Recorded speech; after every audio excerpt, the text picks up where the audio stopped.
Con ustedes, el profesor Samuel Líber. Con la clase Conflictos en la Iglesia. Nos vamos a dedicar ahora unos momentos a estos ejemplos de lucha de poderes. Y ustedes deben recordarlo porque vamos a usar esto como bosquejo para los puntos que siguen en esta materia. En primer lugar, la lucha inocente. Aunque parezca mentira, hay cierto tipo de lucha inocente que es la expresión de un deseo infantil, ingenuo, para alcanzar cierto grado de poder. Después, en segundo lugar, la lucha muy humana, podríamos decir también muy amistosa, pero con buenas intenciones. La tercera es la lucha entre líderes que quieren imponer su propio criterio, donde hay cierto nivel de rivalidad y hasta de enemistad. Luego tenemos la cuarta, que es la lucha por el gobierno de una iglesia o de un organismo religioso, donde están en juego muchos intereses personales. Y en quinto lugar, la lucha entre grupos, generalmente dentro de una misma iglesia o de una misma denominación, pero cuya causa es carnal, la lucha por razones carnales. En el primer caso, que es el que vamos a considerar ahora, tenemos que pensar casi siempre en niños, en alumnos de clases de escuela dominical, por ejemplo, que son estimulados a cumplir determinados requisitos para lograr un premio.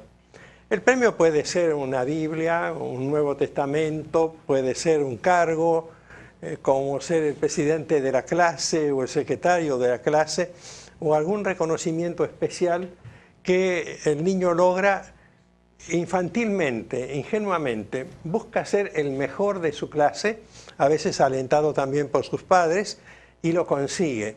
Solo que cuando lo consigue, tenemos que tener cuidado de no exaltarlo, de no estimularlo excesivamente, para que no tenga la tendencia a desarrollar después el orgullo y a protagonizar luchas de poder. Es difícil balancear el tema, porque el niño tiene la tendencia a desarrollar cierto orgullo personal por su hazaña, y el saber cómo conducir esa reacción requiere el amor de los maestros y una clara enseñanza con respecto a la humildad y el reconocimiento de las virtudes de sus demás compañeros en la clase o donde fuere. Es difícil trasladar este primer punto al mundo adulto, porque en el mundo adulto es casi imposible encontrar una lucha inocente, expresión de un deseo infantil e ingenuo. Más bien sería una ingenuidad suponer que eso puede existir en el mundo adulto. De manera que esto lo dejamos a los niños y a la preadolescencia ocasionalmente. Siempre insisto que estemos observando este proceso tratando de evitar el desarrollo de actitudes de vanidad. El segundo punto se refiere a luchas muy humanas, pero amistosas, con buenas intenciones, que son frecuentes en las iglesias rurales, particularmente en las iglesias pequeñas, donde suele desarrollarse un espíritu de armonía, de afecto, y hay hermanos que intentan cubrir algunas responsabilidades empleando lo mejor de su talento, dando lo mejor de sus dones para cubrir, repito, ciertas funciones que están descuidadas o no. Por ejemplo, dos hermanos en una iglesia pequeña del interior de un país que saben hacer actas. Y ambos quieren ser secretarios no por la responsabilidad del cargo o por tener una función muy destacada, sino porque desean servir a la iglesia. Y cuando uno de ellos resulta electo secretario y el otro no, se felicitan recíprocamente y lo hacen con un verdadero sentido de amistad. Tienen la mayor buena voluntad. Yo creo que A veces eso se plantea en casos como cuando en la iglesia primitiva hubo que elegir entre José, llamado Barsabás, y Judas, el justo, de sobrenombre, ustedes se acuerdan que lo llamaban el justo, y Matías. Había que elegir a uno de los dos para ser el reemplazante de Judas Iscariote. Yo pienso que allí no había una lucha, pero había dos candidatos a reemplazar a Judas Iscariote. Y la iglesia tuvo que buscar un sistema que no vamos a discutir ahora, pero que fue el que la iglesia consideró el más adecuado en ese momento para designar a un reemplazante de Judas, que fue Matías. Yo supongo que ni uno ni otro, ni José el justo, ni Matías, estaban enemistados entre sí. No estaban en juego las ambiciones personales, y que humildemente aceptaron lo que la iglesia decidió, el camino que la iglesia siguió en esa ocasión. No hubo luchas humanas. Puede ser que esto se repita en la actualidad, y a veces sí. No es muy frecuente en iglesias grandes o en iglesias de grandes ciudades, porque allí todos estamos habituados a desarrollar actitudes competitivas. Nosotros protagonizamos batallas hasta cierto punto políticas, políticas con buena o mala intención, pero entran en juego muchas cosas. Lo mejor es, no digo como un ejemplo bueno, pero lo mejor es aprender esto observando la cara de frustración que tiene el candidato que no fue elegido. Es muy humano, pero hay que observarlo y notar que puede haber una buena intención, pero también hay un deseo de estar en determinado lugar que puede representar también una situación honorífica. La tercera cosa es la lucha entre líderes que quieren imponer su propio criterio. Y hace un rato estábamos refiriéndonos a Pablo y Bernabé. Si vemos este pasaje, en primer término lo encontramos en el libro de los Hechos. Allí leemos en el capítulo 15, a partir del versículo 36, que después de algunos días, Pablo dijo a Bernabé: volvamos a visitar a los hermanos en todas las ciudades en que hemos anunciado la palabra del Señor para ver cómo están. Y Bernabé quería que llevasen consigo a Juan, el que tenía por sobrenombre Marcos. Pero a Pablo no le parecía bien llevar consigo al que se había apartado de ellos desde Panfilia y no había ido con ellos a la obra. Y hubo tal desacuerdo entre ellos que se separaron el uno del otro. Bernabé, tomando a Marcos, navegó a Chipre, y Pablo, escogiendo a Silas, salió encomendado por los hermanos a la gracia del Señor, y pasó por Siria y Cilicia, confirmando a las iglesias. Ahora, ¿qué habrá pensado la iglesia de Antioquía? Pónganse en el lugar de los miembros de la iglesia de Antioquía. Pablo y Bernabé eran líderes sumamente respetados. Ellos habían sido enviados a representar a la iglesia en el concilio de Jerusalén. El mismo capítulo 15 empieza diciendo que allí en Antioquía algunos que venían de Judea enseñaban a los hermanos: si no os circuncidáis conforme al rito de Moisés, no podéis ser salvos. Y como Pablo y Bernabé tuviesen una discusión y contienda no pequeña con ellos, se dispuso que subiesen Pablo y Bernabé a Jerusalén y algunos otros de ellos a los apóstoles y a los ancianos para tratar esta cuestión. Es decir, Pablo y Bernabé eran líderes representativos en la iglesia de Antioquía. Eran personajes importantísimos. Habían cumplido ya un viaje misionero, habían traído un informe, dice el capítulo 14, versículo 27, que habían reunido a la iglesia y refirieron cuán grandes cosas había hecho Dios con ellos y cómo habían abierto la puerta de la fe a los gentiles. Eran admirados por la obra misionera que habían cumplido. Tenían todo un relato notable de ese viaje que habían cumplido bajo la dirección del Espíritu Santo. De modo que cuando vuelven, traen el informe de la iglesia de Jerusalén, toda la gente satisfecha, se había acabado el conflicto, el problema sobre la circuncisión, el debate se había solucionado, entonces estaban en Antioquía enseñando la palabra del Señor y anunciando el Evangelio los dos juntos. Dice el versículo 35 de este capítulo, Pablo y Bernabé continuaron en Antioquía enseñando la palabra del Señor y anunciando el Evangelio con otros muchos. Repentinamente aparece el conflicto. Pablo le dice a Bernabé, vamos a ver las iglesias que han surgido por nuestro viaje misionero anterior.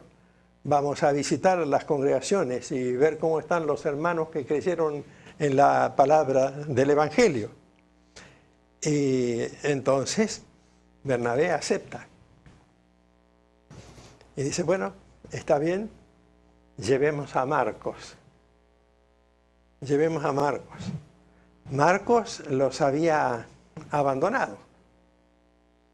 Entonces Pablo decide no es suficientemente maduro para la obra misionera. No puede venir con nosotros porque nos creó un problema, viajó con nosotros, hizo el primer viaje, a la mitad del viaje abandonó, regresó a Jerusalén, fue a reunirse con su familia. Yo no puedo tener chicos en mi equipo, sobre todo si son inestables y emocionalmente no han alcanzado las condiciones adecuadas. Y Bernabé, no, es mi sobrino, lo vamos a ayudar, vamos a tratar de darle otra oportunidad. Siempre conviene ayudar a un joven, animarlo, alentarlo. Fíjense, los dos tenían sus razones. Y empiezan a discutir. Y por supuesto la iglesia se entera, porque si no, no estaría el relato aquí en la Biblia. Y entonces a Pablo no le parecía llevar bien consigo al que se había apartado de ellos, dice la Biblia, y hubo un tremendo desacuerdo entre ellos. ¿Qué hace una iglesia cuando sus dos líderes máximos, que eran la inspiración de la iglesia, se separan entre sí? Por supuesto, no es nada que nosotros podamos reconocer como edificante. Yo creo que Pablo y Bernabé se equivocaron los dos en la manera como plantearon el asunto, cómo lo llevaron a la práctica. Me imagino qué problema hubiera tenido Pablo después, o que tuvo después. Porque Pablo tuvo que ir a visitar a las iglesias, y en las iglesias le estarían preguntando, ¿y qué pasa con el hermano Bernabé? ¿Cómo no lo acompañó? Y como Pablo no era mentiroso, tendría que haber dicho, bueno, mire, tuvimos una diferencia de opinión. Pero noten ustedes que el Señor soluciona los problemas cuando hay una buena intención. Yo creo que estaban equivocados, pero tenían una buena intención. Estos líderes estaban deseando lograr una mejor manera de servir al Señor, a las iglesias y al propio Marcos.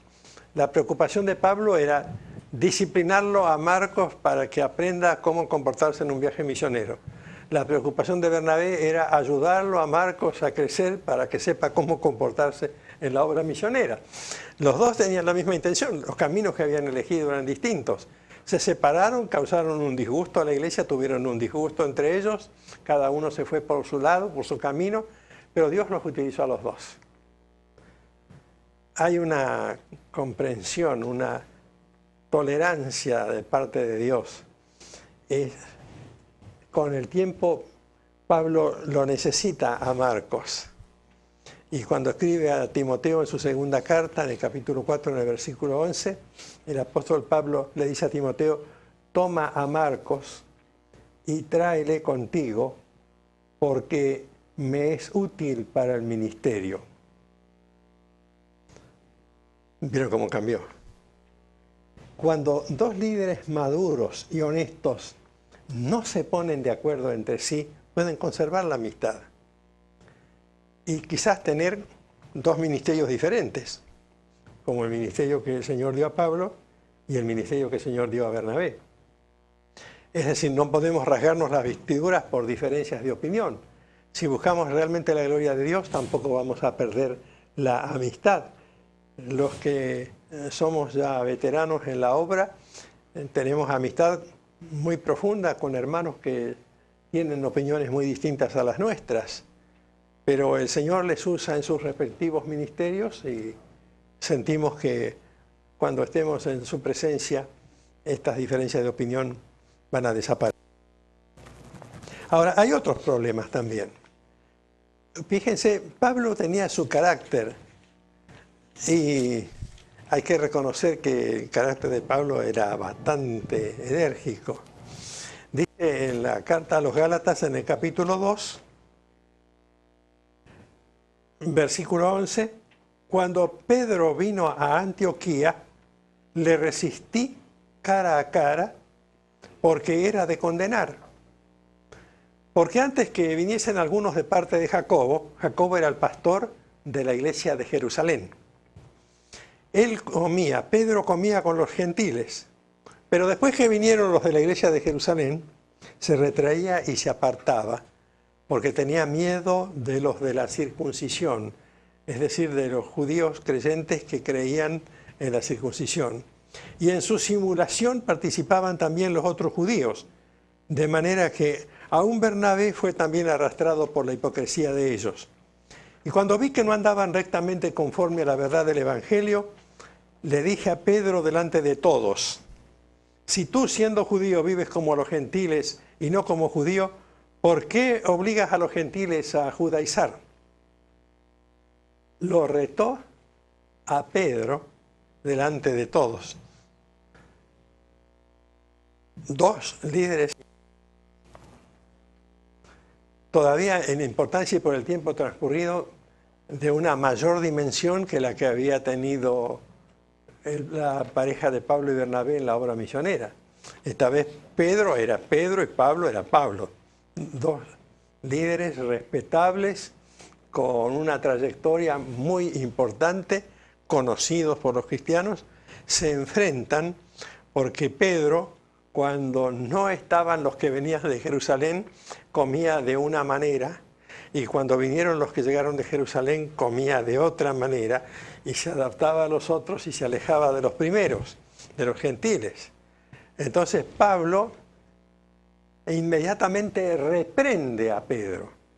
Y uno dice, bueno, he aquí una división, porque nosotros estamos siempre a la expectativa tal vez de que esto sea un conflicto de poderes. Y no era un conflicto de poderes. Allí no se estaba discutiendo quién era más importante, se estaba discutiendo cómo había que comportarse en el servicio al Señor y en el cumplimiento del ministerio apostólico. Y Pedro, en este caso es un buen ejemplo, Pedro soportó la reprensión de Pablo, no se enojó. Hay líderes que se ofenden mucho.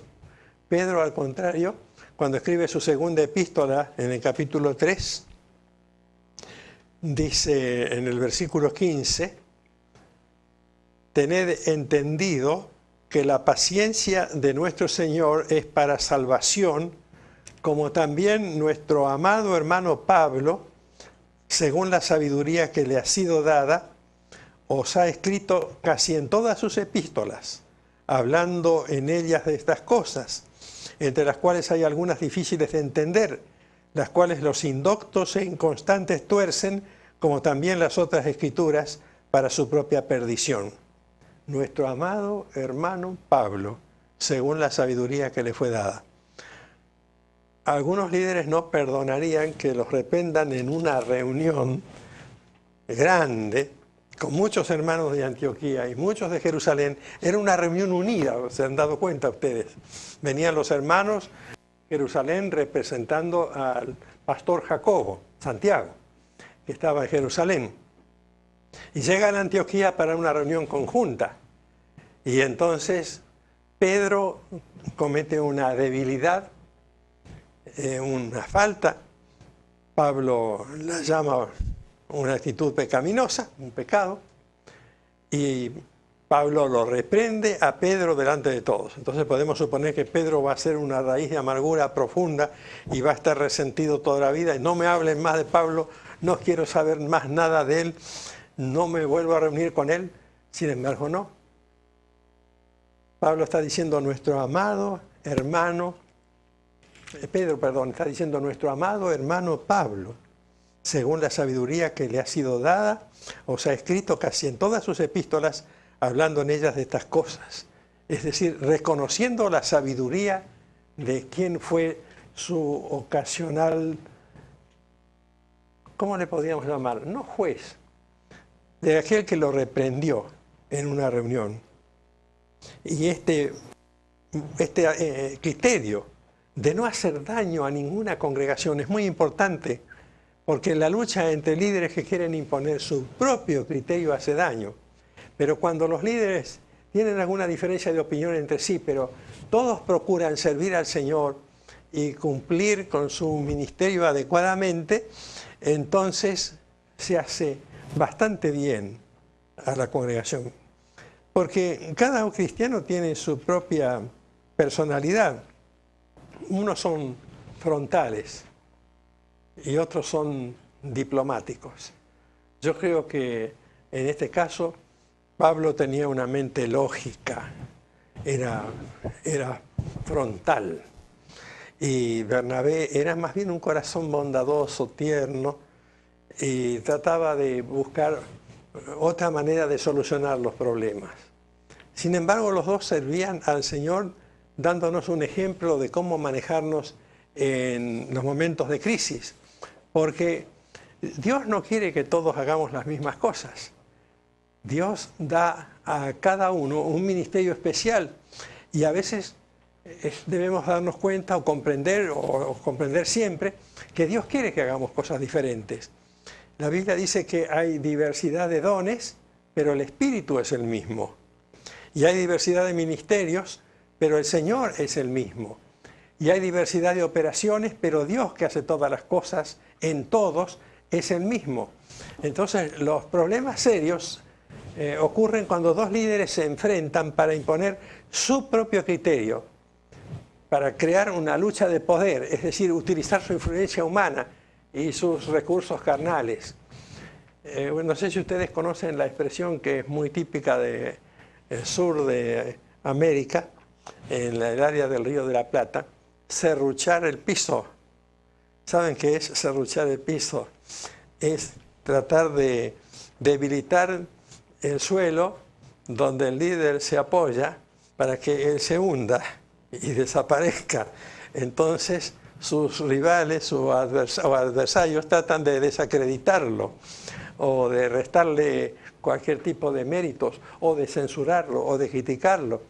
Y llega la ambición del poder de tal manera que se plantea una lucha ambiciosa. Tal vez ese caso de Evodia y Síntique no haya sido tan grave, pero cuando Pablo le escribe a los filipenses, allí en el capítulo 4 de su carta, dice a los filipenses en el versículo 2, ruego a Evodia y a Síntique que sean de un mismo sentir en el Señor. Después agrega, asimismo te ruego también a ti, compañero fiel, que ayudes a estas que combatieron juntamente conmigo en el Evangelio, con Clemente también y los demás colaboradores míos, cuyos nombres están en el libro de la vida.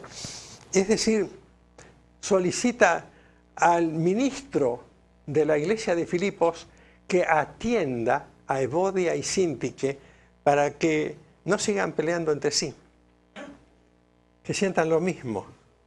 Yo no sé si tenían una lucha de poder, porque las luchas de poder no son solamente entre los varones, entre las mujeres también.